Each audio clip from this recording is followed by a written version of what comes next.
ఇవాళ రాష్ట్ర వ్యాప్తంగా జన ప్రపంచం కనబడతా ఉంది. వైఎస్ఆర్సీపీ శ్రేణులందరూ కూడా కదం దొక్కి ఇవాళ ముందుకు వచ్చారు.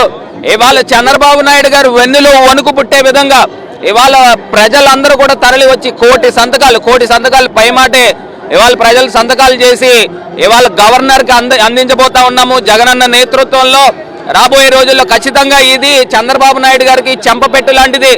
ఆయన జీవిత చరిత్రలో 40 ఏళ్ళ ఇండస్ట్రీలో ఒక్క మెడికల్ కాలేజ్ కూడా తీసుకురాని ఈ ప్రబుద్ధుడు జగనన్న నేతృత్వంలో 17 మెడికల్ కాలేజీలు తీసుకొస్తే ఇవన్నీ కూడా ప్రైవేటైజ్ చేయడానికి ఈయన ఎవరు అని వాళ్ళు మేమంతా ప్రశ్నిస్తా ఉన్నాము.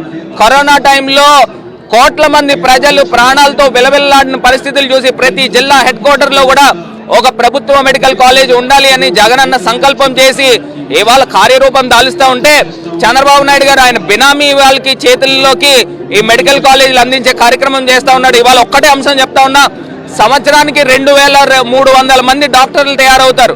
10 సంవత్సరాల్లో 23,000 మంది పేద విద్యార్థులు డాక్టర్లు అయితే అసలు రాష్ట్రం ఏ రకంగా ఉంటుంది? ఇవాళ ప్రభుత్వ మెడికల్ కాలేజీలో ప్రతి పేదవాడికి కూడా ఫ్రీ వైద్యం అందించే కార్యక్రమం జగనన్న చేపడితే ఈయన చంద్రబాబు నాయుడు గారు ఆరోగ్యశ్రీ ఒక మాట పక్కన ఎత్తేసి ఇవాళ ఈ ప్రభుత్వ మెడికల్ కాలేజీని కూడా ప్రైవేటైజ్ చేయడం చాలా అన్యాయమని దీన్ని పూర్తిగా నిరసిస్తా ఉన్నామని తెలియపరుస్తున్నాం.